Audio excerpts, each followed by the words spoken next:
It's August 14th here in Seoul, and I'm Kim Dami. We begin with these stories making the headlines at this hour, starting with the upcoming Trilateral Summit between Seoul, Washington, and Tokyo. President Yoon Suk-yeol will depart for the U.S. this Thursday for the talks on Friday at Camp David. The first ever standalone summit between the three countries is likely to sharpen their security cooperation. The 2023 World Scout Jamboree has come to an end, but many Scout members remain here in South Korea and are enjoying key culture activities. And over in Hawaii, the Maui wildfires have become the deadliest blaze in modern U.S. history, as the death toll climbs to at least 93 now. When the leaders of South Korea, the U.S. and Japan gather at Camp David this Friday, they'll aim to build and polish up a trilateral cooperative mechanism to tackle North Korea and other regional challenges. Our top office correspondent Oh Soo-young starts us off. South Korea, the United States and Japan will establish a trilateral system for multi-layered cooperation to face security and economic challenges in the Indo-Pacific region jointly. That's according to Seoul's Deputy National Security Advisor ahead of the Camp David talks this Friday between Presidents Yoon Suk-yeol, Joe Biden and Prime Minister Fumio Kishida. Gathering at the secluded presidential venue, the leaders will focus on institutionalizing a distinctive mechanism for cooperation. The leaders are set to discuss the common vision and basic principles for trilateral cooperation and establish a comprehensive and multi-layered cooperation system in various fields and at all levels. On security, the leaders will look to further strengthen their joint response to common threats in the region, namely North Korea's growing nuclear and missile capabilities with practical military measures. US Ambassador to Japan Rahm Emanuel said last week that the joint statement would feature the regularization of top-level meetings to at least once a year, annual joint military training, along with intel sharing and cyber cooperation to deter North Korea. A senior UN official said the leaders' discussion will have the final word on such details, and that the format and the semantics of the trilateral body are being ironed out. Another key agenda item is cooperating to procure economic security with talks on supply chains, energy and advanced technologies. With the trilateral framework to strengthen their policy coordination on various issues, the trio also plan to join forces with other regional players like the Association of Southeast Asian Nations and the North Atlantic Treaty Organization to ensure freedom, peace and prosperity in the Indo-Pacific.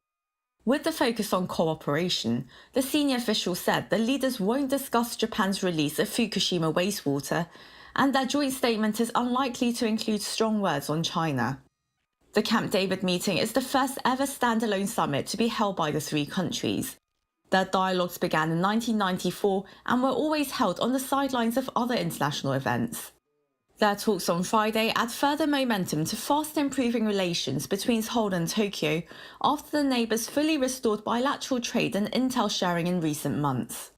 Seoul says bilateral summits are also likely to take place after a luncheon and a joint press conference at Camp David. Marking the longest time that the three countries' leaders have spent together. Officials say that the Camp David meeting will make diplomatic history in the 21st century and a paradigm shift in Indo-Pacific security. Oh Soo-young, Arirang News. North Korean leader Kim Jong-un has called on his regime to rapidly improve its missile production capabilities to better meet the demands of its frontline and missile units. That's according to the North Korean media on Monday, citing remarks by Kim during visits to factories that produce strategic missiles, rocket launchers, and other military weapons on Friday and Saturday. The field inspection came just a week after he conducted a field guidance of major munitions factories at a time when South Korea and the U.S. are planning to hold their annual Ulji Freedom Shield exercise set for later this month. Pyongyang has long described the joint military exercise as a rehearsal for an invasion.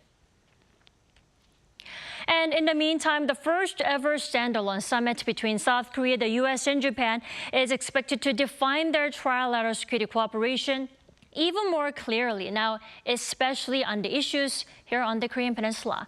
Let's discuss it with Mr. Mark Barry this morning. It's a pleasure to have you with us. Yes, good morning, Dami. talks on North Korea will be among the top agenda items. No surprise there. But how significant will the topic of North Korea be in the discussions this time? Well, it's a huge part of it, but it's certainly not the only part of it. And certainly we're not going to find the name China overtly discussed, but that is certainly part of the background. What I would suggest is that this summit is to make up for the disunity which cannot be tolerated that we saw in 2017, 2018 between South Korea, Japan, and the U.S., and particularly where the previous president kind of looked on and didn't really do anything about it. I think President Biden is trying to make up for that error, and he's trying to strengthen the participation of these two allies who are both treaty allies of the United States. And so it's something that's necessary at this time. However, it's not going to be a be-all solution. It's an important step forward, but it's not going to lead in and of itself to a breakthrough of peace or of major diplomacy. But it's a step, unfortunately, which has to be taken at this time. Indeed. Now, the beefed-up security cooperation is likely to be inked in a joint statement on North Korea. That's highly likely. That's upcoming. Now, what details do you think will be included this time? I mean, will there be more emphasis on the trilateral cooperation against missile launches? What do you think?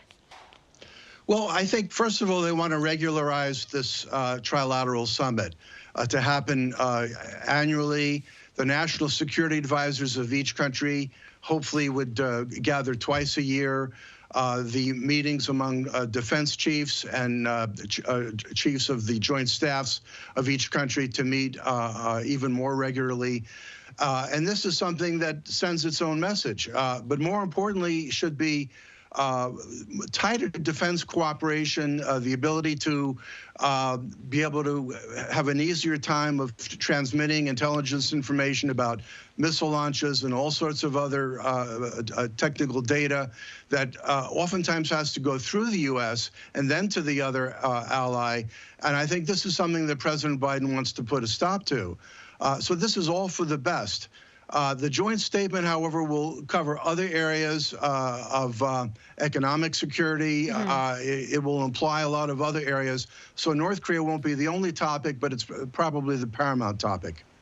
Definitely. Now, the thing is, things are expected to be rocky again here on the Korean Peninsula in the month of August, right? With the trilateral summit coming up and also the South Korea-U.S. Ulchi Freedom Shield exercise, which is annual. Now, how will the trilateral summit, do you think, change the situation here on the Korean Peninsula in the month of August?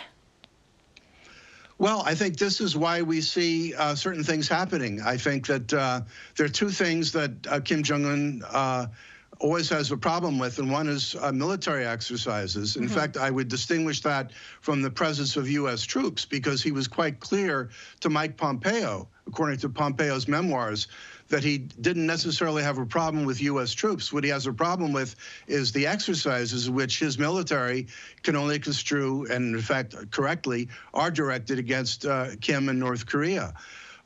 So you have that problem, but on top of that, North Korea can only survive in the climate of Northeast Asia and in East Asia overall by giving the appearance of leaning on China and Russia and playing one off of the other, even though none of them are terribly reliable allies, and they use each other all for their own purposes. But at least publicly, given the fact that this trilateral summit is happening at Camp David, Kim has to do these kinds of actions in order to continue the appearances that he's been giving to the world. But that belies, I think, completely different realities under the surface for North Korea, for China, and for Russia. Mark, before we let you go, let's talk about things happening up in the north, right? The North Korean leader, Kim Jong-un, reportedly had another round of inspections at weapons factories over the weekend after he did so earlier this week. Right. Now, what's the motive behind the visit this time? Well, it's a continuation of visits made earlier in August, and look, it's cost-free. It's you bring a photographer, and then you post it on the internet. These visits probably would have been made anyway, but a big deal is being made of them. And all the Pyongyangologists are trying to figure out who is who in the pecking order and what facility is this and so forth and so on. But basically, it's something he has to do in the lead up to the Ulchi Freedom Guardian exercises, and particularly at this time of the summit. But unfortunately, there does not seem to be any arena of a breakthrough in this year, in this third year of the Biden administration. And this is a tragedy because the climate in 2018 was different, but nobody handled it in the proper way. And it's very unfortunate that things are back to this point. But I have to say that President Biden is doing the best that he can under the conditions. And I should finally note that these are very stressful conditions for him domestically, and more domestic news may rattle the world coming out of Georgia even later this week on the same day that the Trilateral Summit takes place at Camp David. Sure, let's see what details come out of the Trilateral this time at Camp David. Thanks so much for joining us all the way from New York this morning. You have a good night. Yes, thank you very much.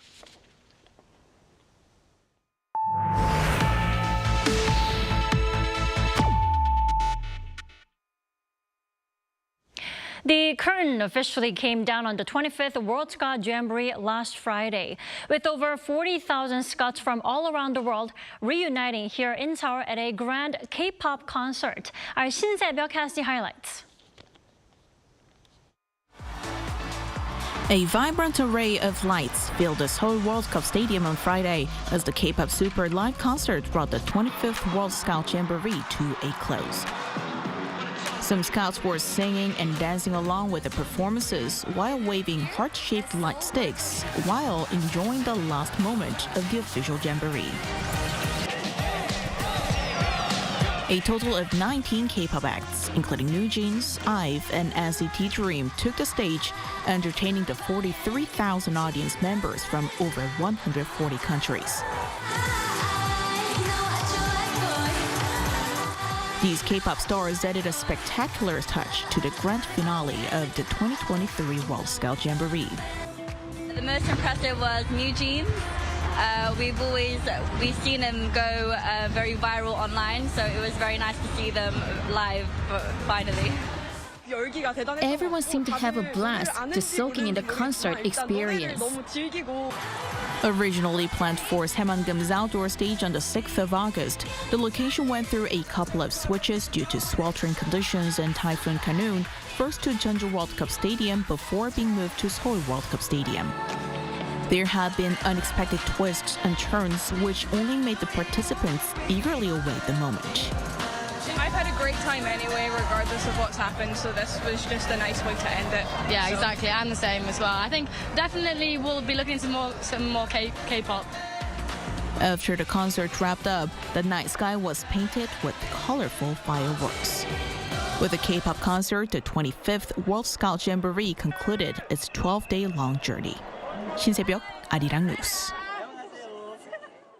After the grand concert, participants headed home, taking 12 days of sweet memories with them. But it's not over until it's really over. Some Scouts are spending more time here in the country to get a longer taste of K-culture. Lee Seung-jae reports. After 12 days, the 2023 World Scout Jamboree in South Korea came to an end over the weekend, with the official closing ceremony taking place last Friday. Participants were seen at the Incheon International Airport getting ready to go back home. For some, while the 12-day event had its ups and downs, it was a memorable moment for the teenagers. I'm very sad because I had a really good time in the Jamboree. Despite all the things that went wrong, it was a really fun experience getting to meet people from all over the world. And some of them thanked those that helped the Scouts in any way possible when help was needed. I'm so emotional to leave Korea, and I found out that the Koreans are so friendly, and they have tried everything to help the Scouts. While the intense heat wave was the reason so many of the participants were sent to hospitals in the early days of the event, one Scout member raised the issue of climate change, saying it's not Korea's fault that the intense heat led to a number of heat-related illnesses.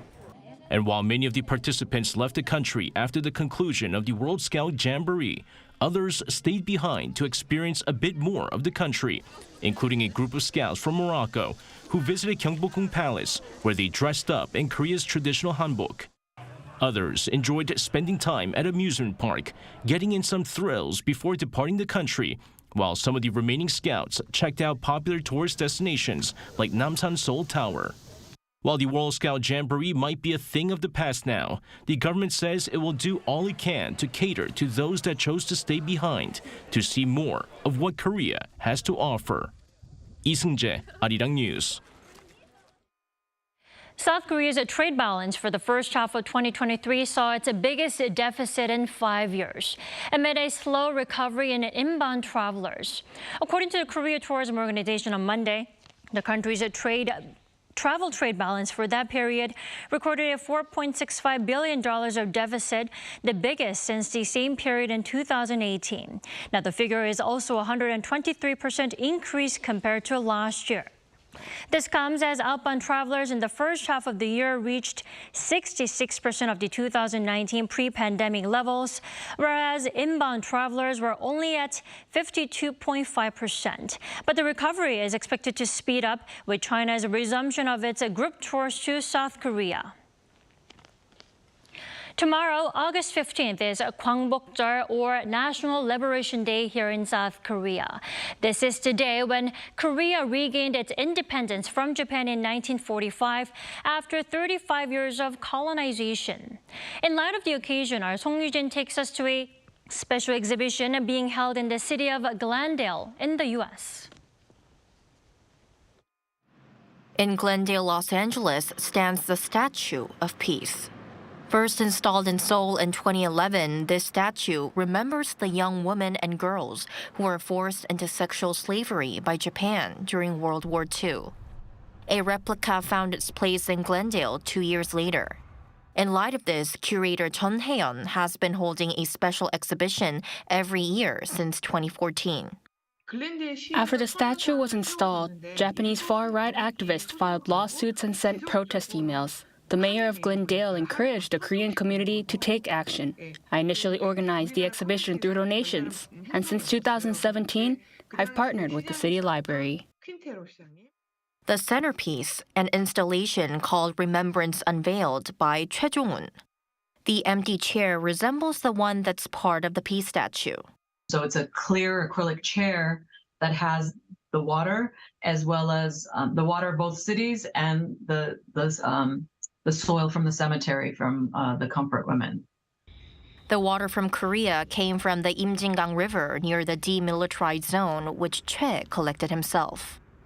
Another installation is Water Shadow Jeongan-su by Kim Chang-gyum, which projects videos of Korean comfort women on a bowl-like structure. The rippling waves represent the pain and shame the victims had to endure. Ju Do-young's faces are portraits of contemporary Korean women ranging from a kindergartner, a monk, to an elderly woman. There are also photographs of Indonesian comfort women by Dutch artist Jan Benning and a separate section showcasing the works of Korean students from local schools. The curators hope the exhibition can shed light on the issue, foster understanding, and bring about change. We didn't know very about comfort women when we first started doing the exhibition, so it's been a constant education for us and everybody who sees it. Japan remains unchanged. They continue to promote pro-Japanese policies in Glendale, but Koreans, on the other hand, seem to have relatively little interest. The rights of comfort women haven't improved a lot when compared to the past, so it would be great if we could raise awareness. You can explore Woman and War at Glendale Library until September 24th. Song Yu-jin, Arirang News.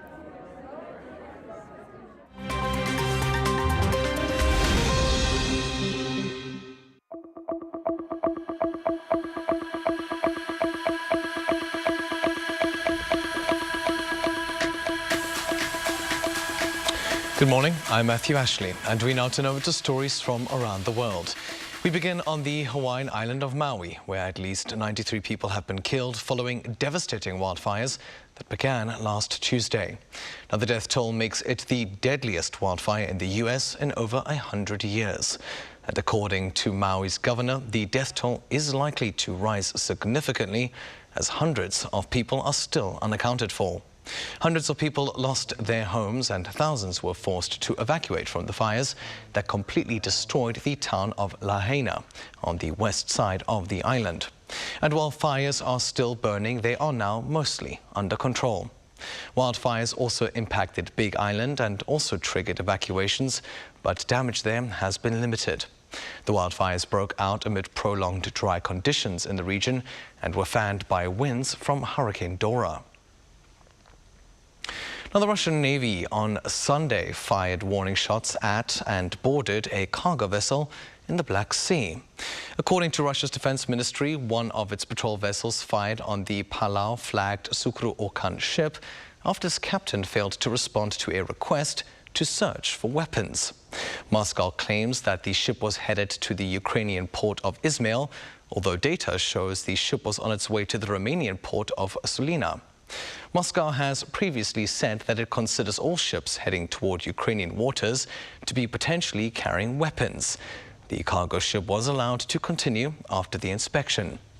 It's the first time Russia has fired on merchant ships beyond Ukraine since it refused to renew the UN-brokered grain deal in July. Now, Australia have reached the Women's World Cup semi-finals for the first time after a nail-biting penalty shootout against France. In a toughly contested match in Brisbane on Sunday, neither side could find the net. The game ended goalless and the World Cup co-hosts came out on top in the resulting penalty shootout, winning 7-6. Australia will face England in the semi-finals after the European champions beat Colombia 2-1 in Sydney. Spain face Sweden in the other semi-final. Now, the Final Four setup means that this World Cup will have a first-time winner. And finally, around 150 drivers took part in a unique annual endurance race over the weekend on lawn mowers capable of reaching speeds of up to 80 kilometers per hour. Renamed the BLMRA 500 from its usual title of Le Mans to mark the 50th anniversary of the British Lawnmower Racing Association, a special extended edition of the race was held in West Sussex in England. Now, 50 teams of 3 people, including some from the US and Europe, took turns to complete 500 laps of the 1.4-kilometer-long track. The overall winner of this year's race was Bullseye Racing, who completed the full 500 laps in the shortest time.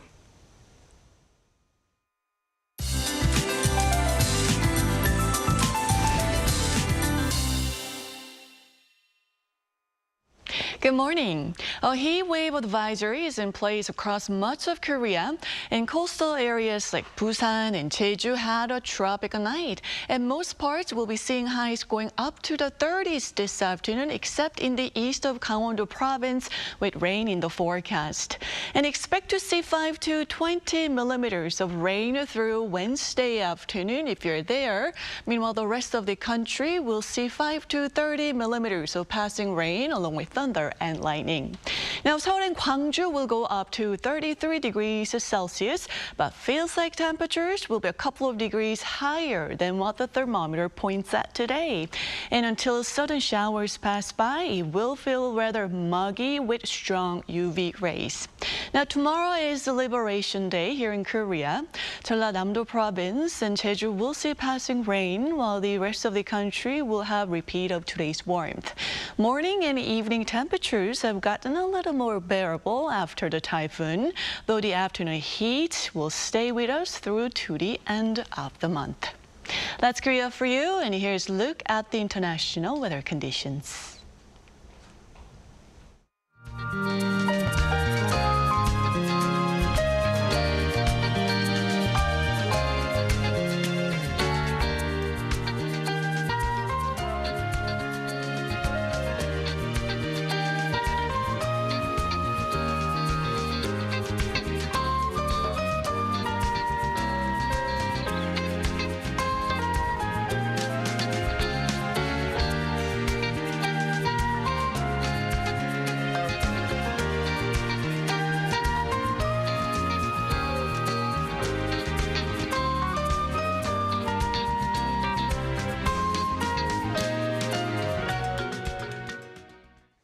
We thank you for watching New Day and Arirang. We'll be back on Wednesday at 9 a.m. Korea time. Stay safe wherever you are.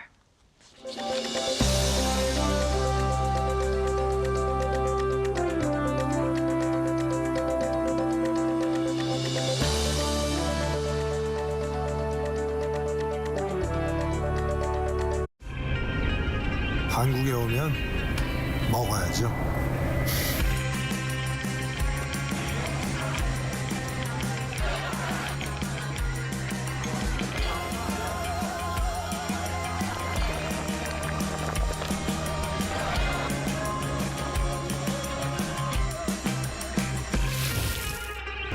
먹어도 끝이 없는 나라. 감당할 수 있겠니?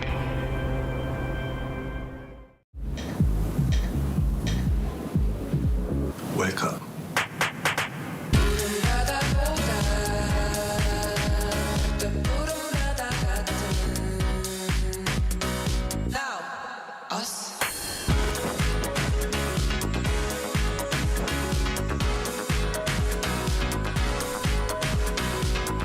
엄청난 에너지를 춤으로 뿜어내는 나라. 감당할 수 있겠니? I'm live!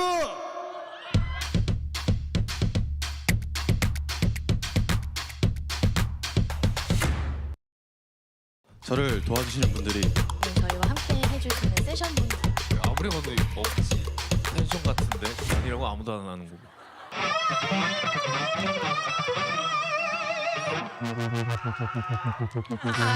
좋아요.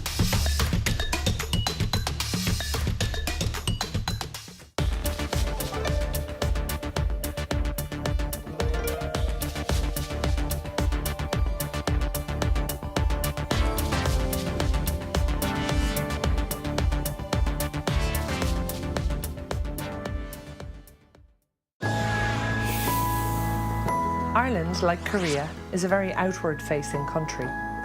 Our peoples are curious about the world. Like Irish people, it matters to Koreans that your story is told well, that people understand your values, your culture, your perspectives. Arirang plays a really important role in telling Korea's story to the world and to promoting the Korean brand. This fosters closer friendships between Korea and other countries and enables better cooperation. Resonating with the world, Arirang.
Feel so good right now. Maybe I had a drink or two, but this somehow feels like it's forever. All my friends are here having fun and feeling good right now. Maybe this is forever. All my friends are here having fun and feeling good right now. Forever. 웰컴.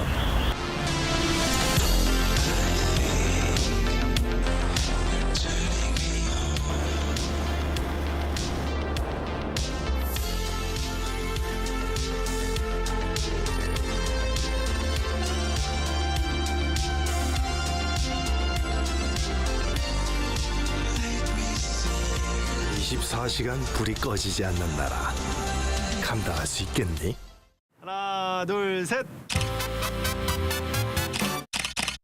Hey, Mr. Cupid, make sure you listen to what I say.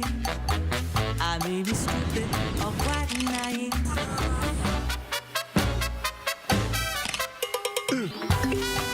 끝없이 쏟아지는 포토스팟. 휴대폰 한 대로 감당할 수 있겠니? Arrow straight through my heart.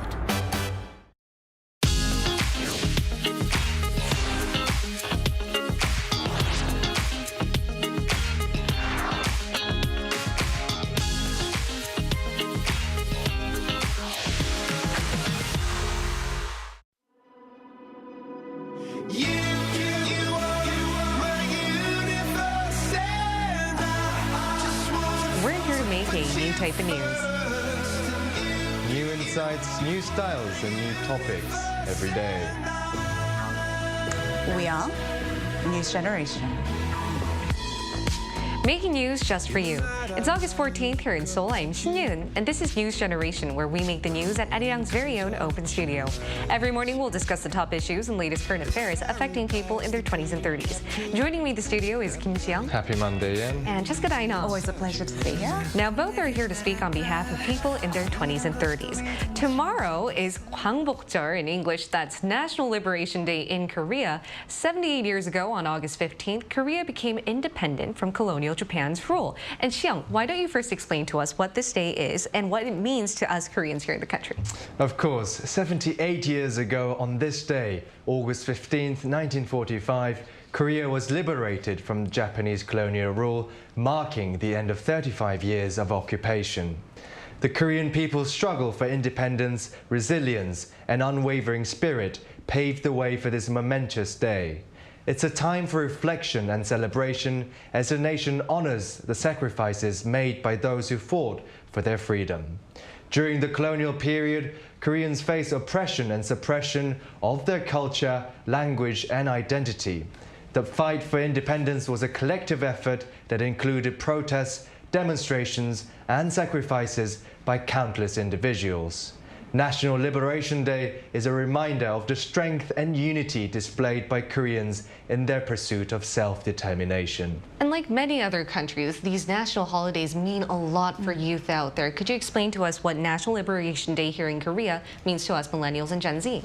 I think, as Seong mentioned, we have this history of Japanese colonization and the freedom fighters, who sacrificed and had this indomitable spirit to secure the freedom and the peace that we so freely enjoy today. So as a young generation, I think it's very significant because it's a day, it's not just a date on a calendar for us to remind that this happened, but it's more of a reminder for us to make that kind of commitment to sort of carry this legacy and to make sure that we preserve and protect the freedom and the peace that our ancestors have fought so hard to give it to us on this day. And in order to carry that legacy, I think it's really important to spend Gwangbokjeol very well. And in light of Gwangbokjeol, we would like to introduce a few places you can go visit if you're in Korea. And Seong, why don't you introduce the first location for us? You know what, Ian and Jessica, I mean, especially Gwangbokjeol, Korea National Liberation Day is a close one to me at heart because my great-grandfather was actually one of the independence activists who had been in prison as well under the Japanese colonial rule. So he suffered a lot from his trauma and experience from torture and everything. Oh my goodness. And every 15th of August, I do get a reminder of the sacrifices our ancestors had to make for us to live in a free democratic society. And I had the pleasure of visiting the Sadaemun Prison History Hall, located in Seoul, South Korea. And let's have a look at the screen to see what it looks like. The Sadaemun Prison History Hall is a museum and former prison in Sadaemun district of Seoul, South Korea. It was constructed in 1908 and imprisoned roughly 40,000 Korean independence activists during the Japanese occupation era. Some 900 of them had died here. As you walk through the corridors of the Sadaemun Prison History Hall, you'll be immersed in a visceral experience that brings history to life. Exhibits showcase the conditions endured by prisoners, from cramped cells to torture rooms, giving visitors a first-hand understanding of the horrors faced by those who stood up against oppression. Cell conditions were very poor, with no heating or cooling system. Inmates didn't even have a toilet, so instead they had to use a bucket. Some were trapped in a so-called dark room with no windows that ridded them of light 24 hours a day. Over the years, Sodemon Prison witnessed the incarceration of numerous activists, intellectuals, and patriots. Among its most notable prisoners were An Sang-ho as well as Yu Guan-sun, a young woman who courageously led the March 1st movement in 1919, a seminal event in Korea's fight for freedom. The History Hall also pays tribute to the resilience of the human spirit, highlighting the stories of individuals who defied adversity and injustice. Through multimedia installations, archival documents, and personal accounts, the sacrifices made in the name of freedom are etched into the collective memory of Korea. Sodemon Prison History Hall stands as a powerful testament to the indomitable will of people who refuse to bow to tyranny. So as you can see, I had the pleasure of visiting Sodemon Prison History Hall with you as well, Yeon, and you could really feel the breath of history, the really breathing on you, and on the walls exactly same, preserved from the ages of era of Japanese colonial rule. Right, it was a pleasure to go there because you could really see what our independence heroes fought for and what they had to go through. Many of them were killed in these very poor condition operated halls and prisons. And what I also thought was quite interesting was when I went there, a lot of elementary school students and middle school students came in light of Gwangbokjeol. And I thought that was a really good thing because, you know, at the end of the day, you need to remember history, and in order for you to do that, you should be doing that at these education facilities. And a piece of trivia, you are also one of those children who volunteered as a guide, you said. I actually wasn't going to say that, but I actually was. I had the pleasure back in middle school to take a lot of foreign tourists around different historic places, and that included the Sodemon Prison. A true patriot from a young age. Very much so. But that's the thing. I think you need to always remember history and keep studying it in order for us to not take what we have right now for granted. And Shiyoung took us to where Korea's independence movement activists served time or died. But now I'd like to introduce you guys to one of Korea's most revered freedom fighters. He's the one who was assassinated the first Japanese resident general to Korea. I'll give you a bit more history on who he is by taking you to a museum built in his honor of his contributions. Take a look at the screen. Now, this is the Anjungun Memorial Museum located in the Chunggo district of Seoul. It's actually within walking distance from Seoul Tower, and it contains records and exhibition halls showcasing the timeline of the patriot from his birth to death. And the museum aims to remind people of An's love for the country. Born in 1879, An grew up during a rocky period of Korea's history. He lived during a time Japan tried to expand its colonial rule over to Korea, and his handprint is symbolic to what he sacrificed for the country. Along with 11 other independence activists, An cut off his left ring finger and in blood wrote Korean independence on the national flag, pledging to devote the rest of his life to the country's independence. His most renowned act of bravery was assassinating a prominent Japanese statesman, Ito Hirobumi. Now, Ito Hirobumi was one of the key figures in Japan trying to expand the country's colonial rule. As part of his plan to bring so-called peace in East Asia, he thought annexing countries like Korea was critical, and Anjungun was concerned that Ito's foreign policy had already killed and could kill many more Koreans and lead to a massive war in East Asia. And so once he heard that this Japanese official would arrive at Harbin Station on October 26 of 1909, without hesitation, he went to the station and shot Ito 3 times, killing him. And consequently, Anjungun was found guilty of murder by a Japanese court, then executed on March 26, 1910. And unfortunately, he couldn't stop Japan's annexation of Korea, but he did pave a way for many other brave, courageous patriots to resist Japan's oppression. And I had the pleasure, again with Shiyoung, to go to this Anjungun Memorial Museum, and I learned so much because I don't know if you guys saw the movie Hero. It's a musical movie about this patriot, and I was like, this is a very good movie, but to see the actual relics and the timeline from his birth to death, it really made me understand more on what he'd been through and the sacrifices he made. And I think, you know, now we talk about the heroic acts of what he's done, but if we just take a step back and think about the age and the circumstance that he's in. I mean, just to put your life out there for the country and for the life that he may not even be able to live, like that's a sacrifice that is... It's a true sacrifice. That's just beyond imaginable, you know? He's doing something that he might not even get to see or enjoy, but he's putting his life out there for people like us to enjoy many, many years later. What teared me up was he said he always had a great purpose in life, and that was to sacrifice for his country. But how many people can actually do that? Exactly. And Xiao, you went to the museum with me. What did you take away from that experience? I mean, it was a really nice experience of where you can see and live through the history of what An Jung-geun's life was like. There were even copies of recreations of the court where he was sentenced as well. I think there was a clip of us sitting with the video running, and you could really get immersed in the experience and realize and feel what it must have been like being sentenced in a foreign country as well, not in Korea. It was in China and Russia as well. So, I mean, it was more than just a simple memorial museum. It was a living moment in Korea's history.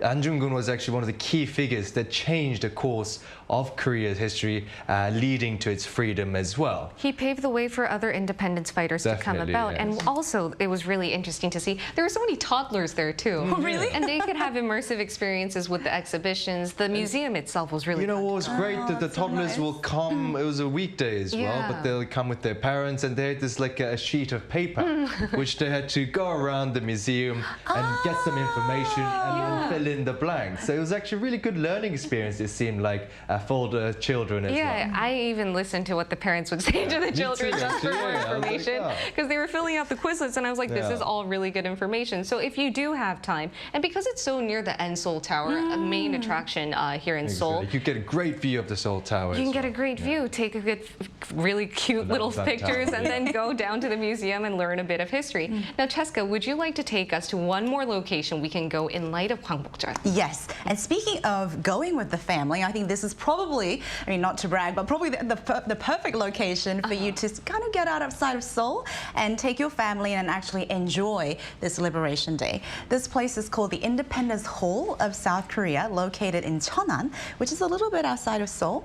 But if you look at the picture of this towering edifice, so the two pillars represent the indomitable spirit of South Korea as well. And one of the amazing things about this particular location is that this Cheonan is the birthplace of some of the most prominent freedom fighters, including Yoo Gan-soon and a lot of the fighters who actually were birthed and used this as an active ground to do their freedom activities. Now, on top of that, even the construction story behind this building is quite touching and memorable. So around 1982, there was some controversy and contentious issue about Japanese revision on its history book regarding what happened with Korea. Now, the public stood up, donated freely, even the Koreans living abroad, and they accumulated at that time about what would amount to about 50 million USD, which was so much more than what the government was able to put in. So they put the money together and they built this amazing construction. Now, there are 7 different galleries that sort of take you on this emotional but beautiful journey throughout to learn about the Korean history. And again, this place is just so beautiful, and there are so many places to see just outside of the Independence Hall as well. So if you take your family there, I think it's going to be a lovely, lovely time to spend. Do you know when the Memorial Hall was opened? Because I read in an article that one of the National Liberation Day events was the opening of this particular site as well. That's so symbolic. It was, and the interesting thing is there was a fire, a big fire that kind of delayed it. So they purposely scheduled the opening day on the Liberation Day, as Xiao mentioned. So even the fire itself, I think, shows that whatever comes our way, Koreans will, get over it, and then we'll make our way through it kind of spirit. And while we were preparing this episode, I don't know about you guys, but what I thought was, I've been living here on this world for like 26, 27 years, but for every Gwangbokjeol, I don't think I've ever visited these historic sites. And it made me realize that I should be doing that. What about you? Do you think that you should be doing that from now on? You probably went on holidays instead, wouldn't you? Exactly, but I'm guilty of that because even it's a national holiday, and it gave gave me a freebie to go on vacation and stuff like that. But whilst I was going to all these different locations, I realized the importance of actually celebrating this day for the sake of the day. For sure. I mean, it felt different to me. I think it was a good opportunity as well. I mean, personally, I would actually probably be spending, if it was a holiday, you know, just taking a rest, taking a break. It's only a single day holiday as well, so nothing much would have been different.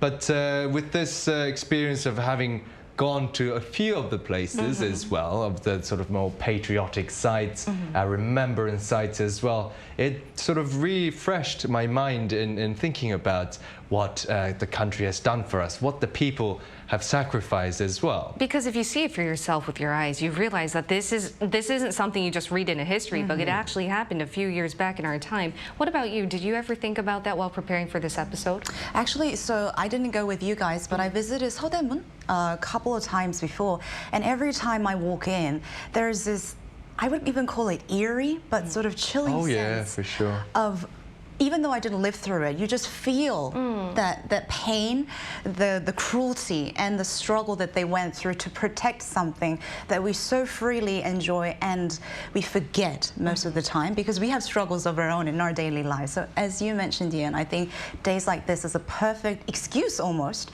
to take a day and to go get ourselves out there and to remind ourselves what we're enjoying right now that has been given to us. For sure. And we also asked our viewers if they've been to any of these historical sites or whether they would like to go to these patriotic locations and if they would like to visit them in light of National Liberation Day here in Korea. Take a look at the screen to find out what 3 of them had to say. Curious in Korea 91 said Gyeongju, where almost every Korean student has been as part of their educational tours, Seodaemun in connection to Yugansun, and Jeonju Hanok Village. Been to the Blue House before but would like to go back and finally see more inside. Ogu Saren said, I was lucky to see the magnificent Chungmyo Shrine with a fascinating cultural texture, preserving the annual Chungmyo Chereak. Toby Yod said, I had been on a tour on Cheonwadae through my work. I'm curious about how it changed since President Yoon moved his official residence to Yongsan. So as our viewers mentioned, there's so many different places people can go around on these national holidays, especially holidays where you have to remember history because you should never forget it. And that's the message we're trying to deliver today. Aside from visiting these historical locations or museums, though, what could be the best way us millennials and Gen Z can spend National Liberation Day tomorrow, Xiao? I mean, throughout Korea, ceremonies, parades and cultural events are held to celebrate the August 15th National Liberation Day. As it is a public holiday, roaming around the city, partaking in some of these events will definitely be engaging, but every city in Korea will have its own celebrations organized as well. So making a good use of the holiday and visiting other cities will also be worth your time. The day serves as an opportunity for Koreans to reflect on their history and the progress made since liberation, whilst acknowledging the value of national sovereignty, a true celebration indeed. That actually sounded like a public announcement. It did. Liberation Day. That's really great. So I'll give a little bit more emotional one since Hyung gave us such a public one. I don't know about you guys, but I feel truly blessed as Korean to be living in this era. I can't even describe it. It is the best time to be Korean, internationally, wherever you go. We had put ourselves on a map that is not only recognized, but our soft power has never been stronger than ever. So I almost feel it like tomorrow is sort of a day to make the commitment and promise, you know, for just our generation to make sure that we carry that torch that our predecessors secured for us through literally blood, sweat and their tears.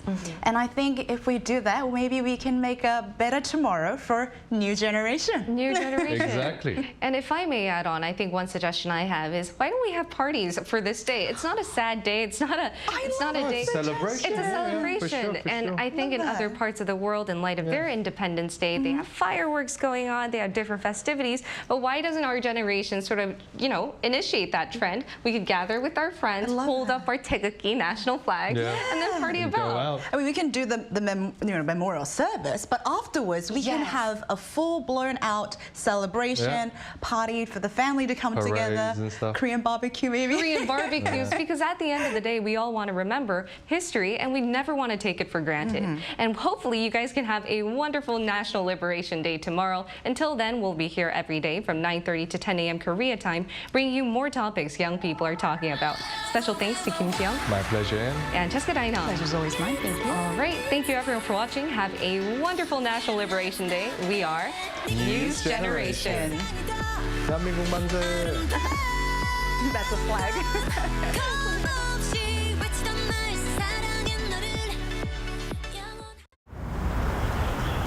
Welcome.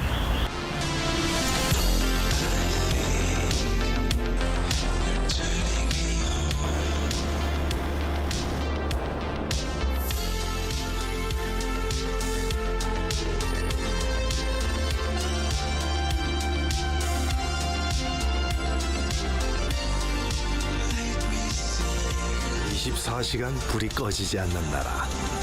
감당할 수 있겠니? 하나, 둘, 셋. Hey, Mr. Cupid, look my way. Make sure you listen to what I say. I may be stupid or quite naive.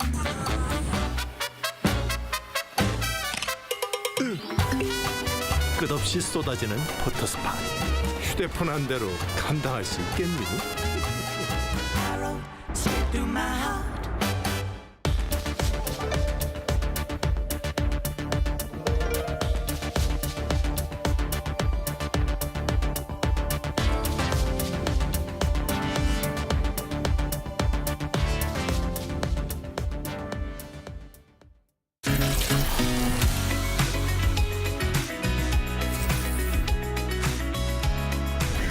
Wow, what can I say? This place is amazing. The powers. Let's do it.